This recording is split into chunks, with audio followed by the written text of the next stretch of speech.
You're listening to the Totally Useless Information Podcast on the Nick and Roy channel. Subscribe and share. James Azakoff in the 18th century invented what? If you're experiencing gymnophobia, what exactly is happening to you? I'm Nick. And I'm Roy. And we scour the internet for information. You really don't need, or do you? So join us this week as we talk a little bit about sex, a little bit of history, a little bit of science. We'll even up the mailbag. Hello and welcome. Totally useless information. It's everything you never needed to know. By listening once a week, you'll get smarter than you think. The Totally Useless Information Podcast, hosted by Nick and Roy. Well, hello there, and welcome once again to the Totally Useless Information Podcast. We are now on video, as you know. And look, Yay! Roy, you got the memo. Wear white t-shirt today. Actually, we didn't even do that. We just think alike, which is really scary. No, actually, it's laundry day. This is what came up in the clean bin. Actually, mine says, look.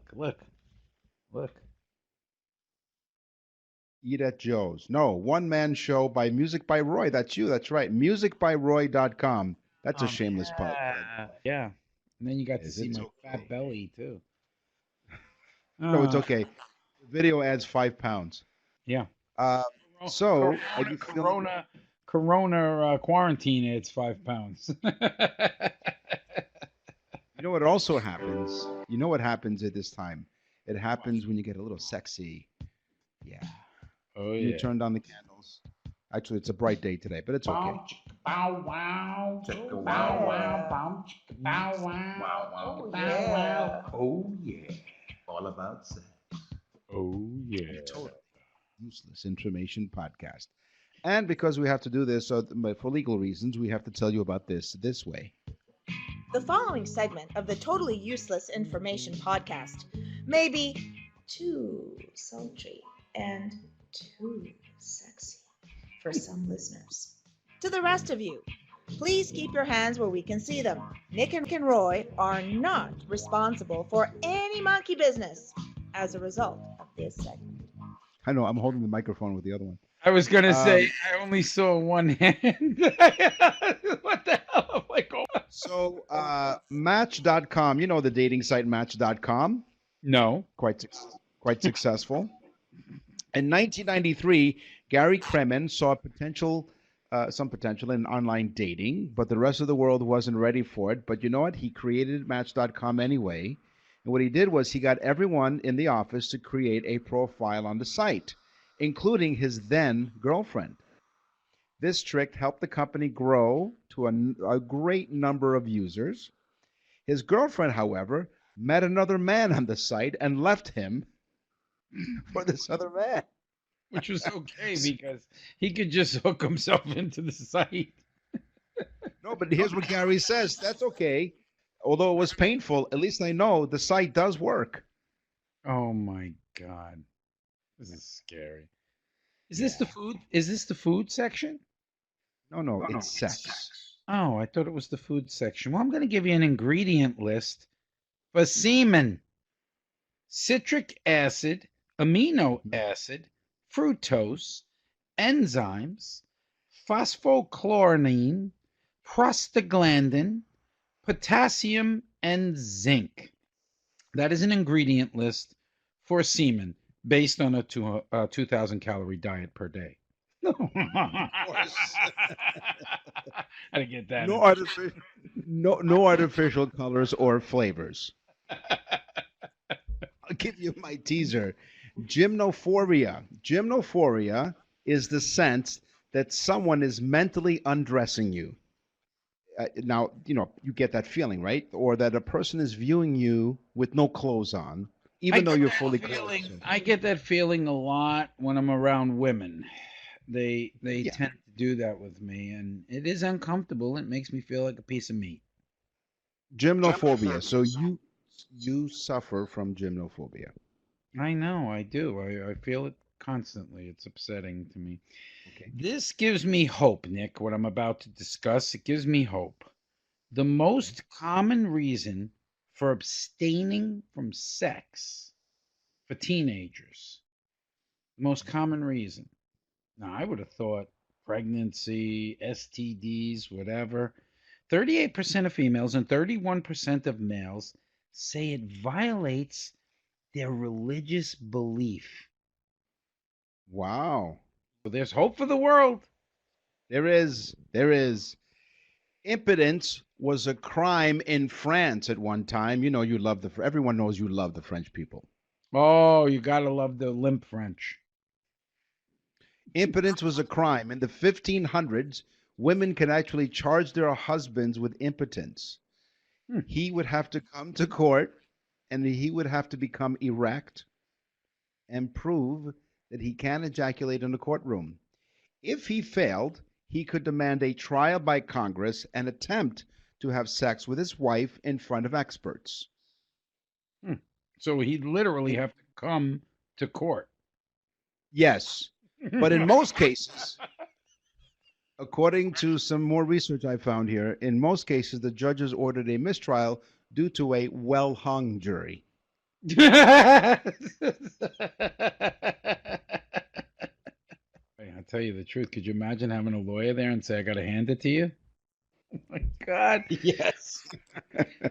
I like to cop. You don't. Excuse me. You don't cop a plea. You cop a feel. Oh, my God. The French are out of their minds. Their bread is good, and their fries are good. Yes. I don't even like their wine. Thank God Heidi Klum's. Thank God Heidi Klum's German. 14% of men say that they let the women take the lead during sex. 14% of men say they let their women, wives, spouses, whatever, take the lead during sex. Yeah, sure. And 90% of married men say that they wear the pants. Mm-hmm.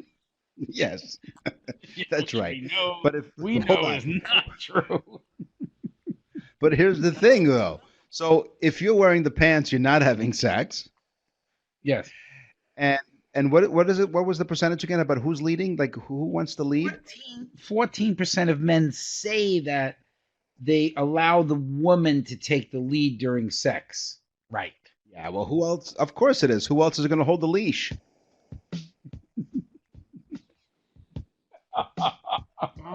Bow wow, chicka wow wow, bum chicka bow wow, wow wow, bow wow. Oh yeah, all about sex. On the Totally Useless Information podcast. Now, as you're looking at the video now, if you notice that we're both wearing the same headphones, Roy and I use the same equipment, thanks to Behringer. Thank you very much for helping us out. So if you notice that he has his headphones on the same way that I do, there's a lot more space in between the top of the headphones and his, because he has a full head of hair and I don't. So you can actually see the space in between my ears. This is like literally whatchamacallit, needing a haircut from being quarantined for weeks at a time here. It is. I'll say this much. All of this is scientific. Einstein was a moron. Newton was a jerk. He equals nothing. It's science, science, science. Totally Useless Information podcast. If you'd like to get a hold of us, simply send us an email, tuipodcast@outlook.com. Yeah. So don't send us the stupid emails, because we're going to get into mailbag later. Oh, you got a stupid one? Yeah, people, come on, folks. You're wasting your time to send us an email. We want some juicy, good stuff. Send us some sex things. No, can't do that. You get into trouble. No pictures, please. So all of my science facts today have to do with weather sayings. For example, red sky at night, sailors delight. Red sky in the morning, sailors take warning. You've heard that before. Yes. You have it. Red sky at night, sailors delight. Red sky in the morning, sailors take warning. A reddish sunset means the air is dusty and dry. And since weather in North America latitude usually moves from west to east, A red sky at sunset means dry weather, which is good for sailing, is moving east. Conversely, a reddish sunrise means that dry air from the west has already passed over us on their way, clearing the way for a storm to move in. That's useful information. You want to hit the button? Or you think it's useful? Yeah, right, because if you're looking at sunsets, okay, I understand. So every once in a while, I have to dust it. I have to look for it. There it is. Couldn't find it with all the dust on it. Very rare. Useful Yeah, very rare that we use that. Just for the record, the sun is not a ball of fire. In fact, it's not on fire at all. It's a ball of plasma that has a nuclear process. It's a nuclear fusion process turning hydrogen into helium. So it's not even on fire. It's not a ball of fire. So I don't want people to say that anymore. And that's So it's a hydrogen and helium. no, the fusion, the nuclear fusion that creates the energy that gives us the light from the sun is turning hydrogen into helium. So if the sun could talk, it would talk really like this. Either that or it'd just be full of a lot of hot air. That's right. Ring around the moon, rain real soon. That's the expression, the weather expression. Ring around the moon, rain real soon. A ring around the moon usually indicates an advancing warm front, which means precipitation. I feel like I should have like one of those weather maps behind me. There's a warm front coming in. Mhm. Under those conditions, high thin clouds get lower and thicker as they pass over the moon. Ice crystals are reflected by the moon's light, causing a halo to appear, which means rain real soon. Yeah, the clouds are there, so that makes sense. Okay. Ready for this one? Human DNA. 99.9% of human DNA is the same from one human to another. 99.9%. The 0.1% in the DNA that is different is what makes you, you. Otherwise, we are 99.9% the same. Now get ready for this one. That's crazy enough. We share 50% of our DNA with a banana. What? You heard me. No monkeying around here. Not this. 40% for an orange. There you go. There you go. This guy's a real fruit. Listen. What do you got? And You got a cornucopia there? No. So are you, since both of our DNA are the same. If I'm a fruit, so are you. No, but can you imagine that? 0.1 is what differs from human to human. Otherwise, 99.9% is the same. We're the same. Yes. Awesome. How cool. So this last weather saying in the science portion here of the Totally Useless Information podcast: when clouds appear like towers, the earth is refreshed by frequent showers. I wish some people I knew were like that. When cloud appears like towers, the earth is refreshed by frequent showers. When you spy large white clouds that look like cauliflower or castles in the sky, it sounds like a song, doesn't it? Yeah. Cauliflowers and castles in the sky. It sounds like a There's band song. Yes. Cauliflower and castles in the sky. There's probably lots of dynamic weather going on inside. Innocent clouds look billowy, like billowy cotton, Right. but the clouds start to swell and take a gray tint that's probably turning into a thunderstorm. So watch out. When the clouds appear like towers, the earth is refreshed by frequent showers. Yeah, wish some people would take showers, yeah. What is white light? White light. I Well, don't know. if you were to take a prism, think about this. You've all seen the Pink Floyd album cover with the prism. There's white light shining into the prism, and of course it comes out like a rainbow, which makes everyone happy. But anyway, we'll get some emails about that. But If you reversed a prism and put all the colors of the rainbow together at one time, it makes white light. So white light is a combination of all the colors of the spectrum of the rainbow. So what's better, a rainbow or just putting it all together in white light? Means, which is actually a cool thing to think about. So basically all the white light around us, does that make rainbows around us all the time? I don't know. I'm looking for the castles in the sky. Einstein was a moron. Newton was a jerk. E equals nothing. It's science, science, science. We hope you're enjoying the Totally Useless Information podcast, not only on audio platform, we're now on a video platform on the Nick and Roy channel on YouTube. Cool. There you go. So welcome and join us, right? So thank you for joining us. So I'm combing my eyebrows now. There you go. Hey, let's go back in time. Today is history. Mr. Gorbachev, tear down this wall. One small step for man. What happens tomorrow is history. Here's another shot. Anderson right in. He scores! Anderson! What happens the day after that is history. The swing and a belt. Left field. Way back. Blue Jays win it. The Blue Jays are World Series champions. I guess every day is history. Yeah. Yeah. Totally useless information, guys. So you go first. What do you got in your history fact? Klerksdorp Spears. I guess it's spheres, not spears. Klerksdorp Spheres. Yes. I know nobody knows what the hell that is, but that's what this show is all about, folks. Klerksdorp Spheres are stones that were found near Ottosdal, South Africa. They have all those Dutch names. Ottosdal, South Africa. They were stones, circular stones found. They have markings on them, and nobody knows what they are. They're unexplained markings. What's really freaky is the stones are 3 billion years old.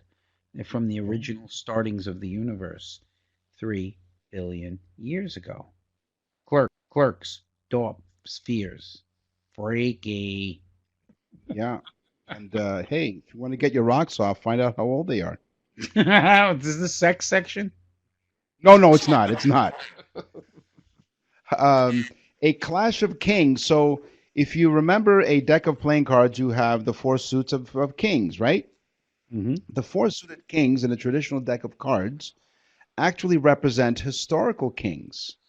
Largely, the kings are thought to be King David of Israel as the king of spades, Alexander the Great as the king of clubs, Charlemagne as the king of hearts, and either Augustus or Julius Caesar as the king of diamonds. Actually, that could be read. That's useless. Thank you. That could be read as like, as if they were starring in like a movie or something. King David of Israel as the king of spades, Alexander the Great as the king of clubs, Charlemagne as the king of hearts, and either Augustus or Julius Caesar as the king of diamonds. Either? They don't know. They're not sure. Yeah, that's because that's why they have 2 faces. That's right. They're two-faced. Winston Churchill. You've seen pictures of Winston Churchill. He always has a cigar in his mouth. Yes. Why? Because the man smoked 8 to 10 full cigars a day. What? Yeah, think about this. They call the cigar a Churchill. The big ones. They're called a Churchill. Okay? Because he always had this big ass cigar sticking out of his mouth. Do you know how long I smoke cigars? Do you know how long it takes to smoke a Churchill, full-size Churchill cigar? It takes a long time. How did this guy, he must have been up like 18 or 19 hours a day to smoke 10 of those son of a bitches. Exactly. Wow. Smoke them if you got them. There you go. Yo, Winston. I can't find my coffee mug. Do you know where it is? Well, in the okay, don't lose your head over it because the extremely goth Britons of the Ice Age commonly used old human skulls as cups. What? The new evidence comes from Goff's Cave in the Cheddar Gorge in Somerset, where thousands of tourists flock each year to hike along the cliff tops and eat local cheese. I guess that's why they call it the Cheddar Gorge. During excavations at the cave in the 1920s and now between 1987 and 1992, most recently, archaeologists found numerous prehistoric human bones, including several skulls. Or scuns. Whatever. Yes. So, yes, human skulls were used as cups as long as they're not shoot using you with my head. It's a scun. Right. It's a scun gun. Yes, human skulls were used as cups as long as you're not using them. I just lost my head trying to find one. Could you imagine the guy saying, "Hey, I want more head on my beer"? There you go. Yes. Wow. So that's where that came from.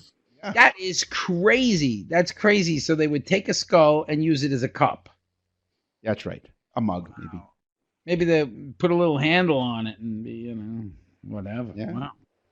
Cool. That's cool. During the Great Depression, this is a cool one too. During the Great Depression, people often made clothes out of flour sacks. They were so poor that when they finished the flour, they'd use the sack to make like a dress for little girls and so on, or make shirts and so on and so forth. Distributors got smart. The flour companies got smart and started putting nicer colors and designs on their flour bags. That's where the designs come from. Otherwise, they would have just said Joe's Flour. But no, they started doing that so that the women would say, get that flour because it's got the nicer bag. And thus, like T-shirts with designs on them, that's the first ones right there. It's advertising that went on to clothes. So they used the cooler looking flour bags to make the clothes. Really cool. That's how that was born. And of course, all the girls wore the first ever flower dresses. Oh, yeah. The flower children, the hippie tree-hugging hippies.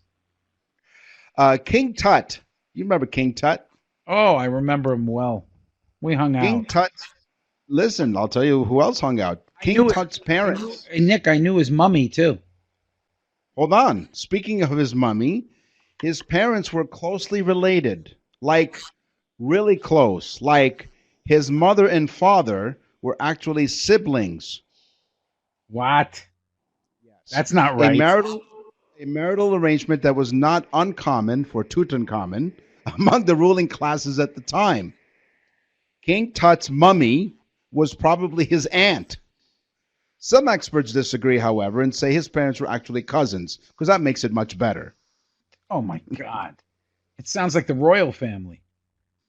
Mummy! No, that's why Charles's ears are like that. Wait a minute, you stepped all over the extra. What did you say? That's why what? I said that's why Charles's ears look like Dumbo.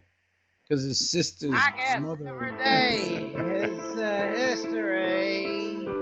Yeah. Totally Useless Information Podcast. Wow, that's weird. Mummy. His mummy was actually his Hi, aunt. Mummy. So if you would like to get a hold of us, and some people have, TUI podcast at outlook.com. So some people have, and look what we have. What's in the mailbag today? Who sent the letter anyway? What's in the mailbag? What's in the mail? I'll tell you who sent the letter. Ooh. Harry. Harry from North Carolina. Hello, Harry. Harry, you call your show, he writes, you call your show a podcast. So when I was reading this, I was like, oh boy, here we go. You call your show a podcast? But Harry says, you call your show a podcast? Who invented the podcast?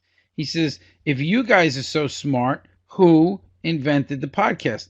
Well, Harry, you're a little agitated, okay? Because why did you have to say if you guys think you're so smart? We never said that. No, So, I don't know where you got that from. No. Harry, you need to chill a little. You're probably pent up in the house. Yes. But here we go, Harry. Ready? This one is for you. I would assume Harry is probably in his 70s or 80s. By the way, he says, her invented the podcast. Probably, we wanted to call the show Lawrence Welk Show. That's right. Yeah. But okay, Harry, here we go. This is a good one. In 2004, a former MTV DJ named Adam Curry, Nick, we know the name Adam Curry, and a software developer named Dave Weiner wrote a program called the iPodder for Apple. It was called the iPodder, and it enabled him to automatically download internet radio for broadcast. And it was called the iPodder, and the podcast was born in 2004 by Adam Curry, the DJ from MTV. So, Harry, there you go, Harry. It's all you now. Okay, send us another one. We appreciate it. Now, you're assuming Harry's in his 70s. So, Harry, you can listen to our show, our podcast, on all major podcast platforms or on your Victrola. Yeah, exactly. Either that or, Harry, hold the radio closer to your ear. The little transistor, the transistor radio. Yes, kids, way back when. Mailbag for me. Jim from Glendale, Arizona writes, Dear Nick and Roy, our family loves your podcast. We look forward to every Thursday for your new episode. So thank you. Yes, we release a new episode every Thursday. I love my wife very much. That's a bad one. Nick, that's a bad start right there. Sounds like a guy who's going to kill his wife. No. This sounds like one of those Dear Abby. He thinks he wrote to like Dear Abby, Dear Nick and Roy for like advice. I love my wife very much, but one of the things that drives me up a tree is her constant flatulence. Oh. So it had me thinking, where did the expression cut the cheese come from? Cut the cheese, which is flatulence, yes. Right. Apparently Harry's wife suffers from this, poor thing. This idiom refers to the foul smell emitted by some cheeses, many of which have a rind that keep the odor in. Once the rind is pierced, as in cutting a slice of the cheese, the smell is released. So, Jim, to give you a better understanding, let me conjugate the verb to cut, okay? To cut the cheese. Cut the cheese. In the third person singular simple present, cuts the cheese. In the present participle, it's cutting the cheese. Simple past and past participle, it's cut the cheese. So to use it in the sentence, hey, who cut the cheese? Wow, who knew that there were so many conjugated verbs for farting? Listen, Nick, I got to tell you, there's a video going around. It's funny as hell. There's a husband and wife or a boyfriend and girlfriend in bed. Okay? Yeah. And the guy coughs. So it's like a COVID-19 thing. The guy coughs and the woman puts the sheet in front of her face. And she puts the sheet over her head so that she doesn't get his cough spray. Okay? Right. And so then he coughs again, but she puts the sheet over and he farts. I thought it's great. That's what we call a Dutch oven. What's in the mailbag? What's in the mail? Oh my God.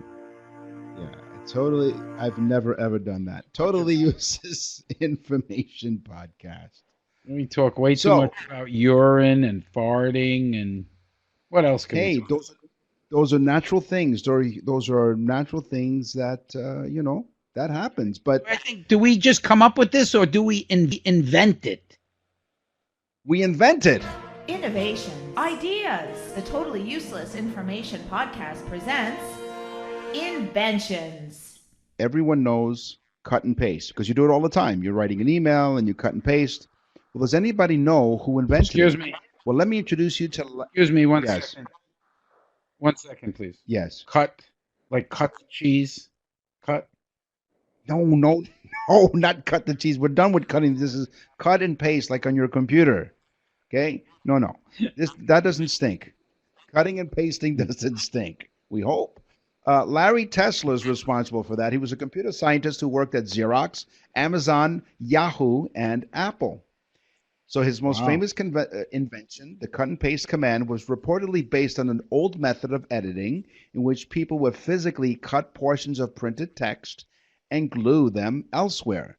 The command was incorporated in Apple's software on the Lisa computer in 1983, and the original Macintosh was then released the following year. So they tested it out on the Lisa computer in 83, a year before the Macintosh was released. For the record, I cut and paste this information on my sheet. I got news for you. The word cut and paste comes from, they never used glue or paste.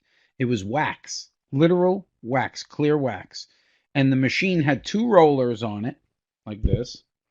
And then you placed the paper through the rollers, and the rollers were designed so that the bottom roller put the wax on the bottom of the sheet so that when you cut it, the wax would stick to the paper and not and the reason they used wax instead of glue is because you had to make them straight. So it might not have been perfectly straight. So you used your little X-Acto knife, picked it up, straightened it, and then pushed it back down again.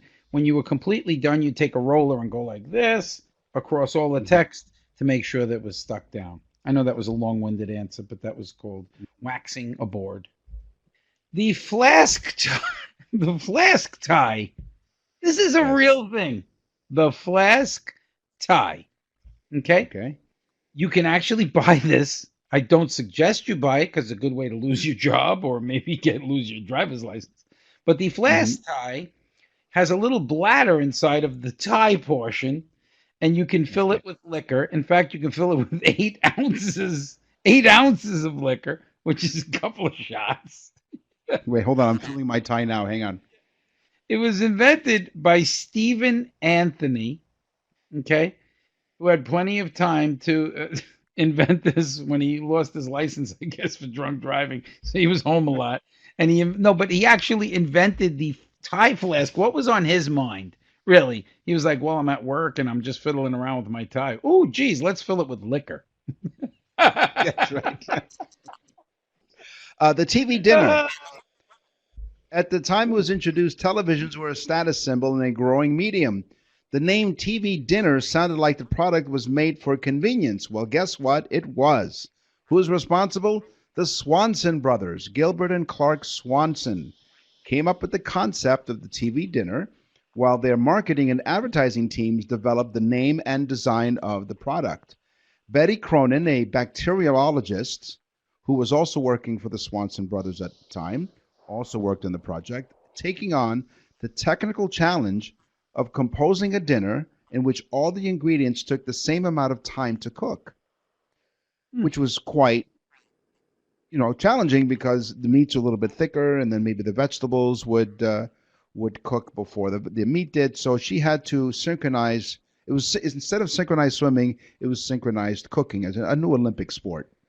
It must look very pretty when you take the wrapper off and watch it in the microwave. It must look very pretty, like dun da da dun da dun. That's right. Yes, the Blue Danube was playing. Da da da da dum bum bum bum bum.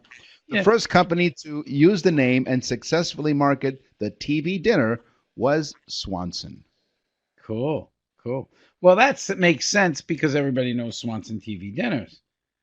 Okay. Right. So, I mean, going with that, who invented the sewing machine, Nick? Some guy named Singer. If you say the word Singer, you would be wrong. Okay. Everybody, I did this with my wife last night. Who invented the sewing machine? Everybody's going to say Singer, but it wasn't. It was Elijah Howe. Elijah Howe. Elijah Howe. When? How? No. How? How? What? Why? Okay. Elijah Howe was on first base. No. Elijah Howe in 1846. 1846, he invented it. In fact, September 10th, in case you were there, because you probably were. Harry, September 10th, 1846. Where were you? No, Elijah threaded his way into history. Yes. He did. Wow. There you go. A radio-controlled lawnmower. Okay, these people were way ahead of their time. In the 1950s, a gadget emerged that allowed people to sit back and relax as their garden was trimmed by a radio-controlled lawnmower. This ingenious lawnmower, which traveled around 2 miles per hour, was first displayed to the public in Britain at the Chelsea Flower Show in 1959. Members of the royal family, including the Queen and Prince Philip, took an interest in the gadget during their visit to the show. Sound familiar? Rumba? Anyone? Okay, no. Listen, Nick. This will give you an idea how ridiculous the English are. They're only topped by the French. But the English, think about this. You're sitting on your porch with a nice banana daiquiri or whatever the hell, mint julep. You're sitting there, and it's a jolly old day in England, and you're mowing the front of the lawn. What do? Have to follow it to the back? Because you can't see where the hell you're driving if it's in the back unless it had a video camera, which I'm sure it didn't at that time. Think about it. You know what I call the remote control for a ride-on mower? The steering wheel. Yes. Okay, I got one here. Now I'm sorry, I had to get upset. But the English drive me nuts. They're very pompous, and they don't really invent cool things. Think about in history. Very pompous and circumstantial. Here's my teaser. James Azakoff in the 18th century invented something. Hold on, he should see a doctor. Oh, James Azakoff? Sure. His cousin, James as a sneeze.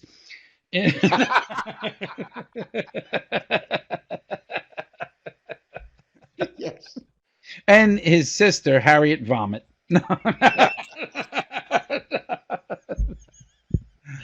Where did we go wrong? Where did we make I don't know, about 6.5 months ago? Where did we make the left? No. Okay, so James Azakoff in the 18th century invented something that changed our lives forever. It changed the way we see things. He invented the sunglasses. In the 18th century, he decided to put a blue or a green tint. He thought that putting the tint on the glasses would make your eyes see better. He had no thoughts of the sun or anything like that. He just thought that putting a blue or a gray tint on the glasses would help your eyes see. So he did it. And then his wife called him outside and said, "Why aren't you using that robotic thing to do the lawn?" And he looked up at the sun and said, "Gee." Like this, he went, Azakoff. That's right. Usually when people look at the sun, they sneeze. Except for this guy, he looks up at the sun and Azakoff. Innovation, ideas. The Totally Useless Information Podcast presents Inventions. Wow. Well, this show flies. It flies. It's crazy. I tell you the truth, it goes nuts. It feels like 10 minutes ago. But that's all the time that we got for this episode of Totally Useless Information Podcast. We will have more for you next time. But in the meantime, tell a friend about the trend. And also subscribe on YouTube, because now it's video, guys. So subscribe on YouTube, and every Thursday we'll come out with a new episode for you with some more interesting, tantalizing things and maybe some other funny sex stuff like French people still thinking about, which is really scary. Objection. Overruled. Say goodbye to the people. Hey, goodbye, people. I'm Nick. And I'm Roy. Thanks for listening.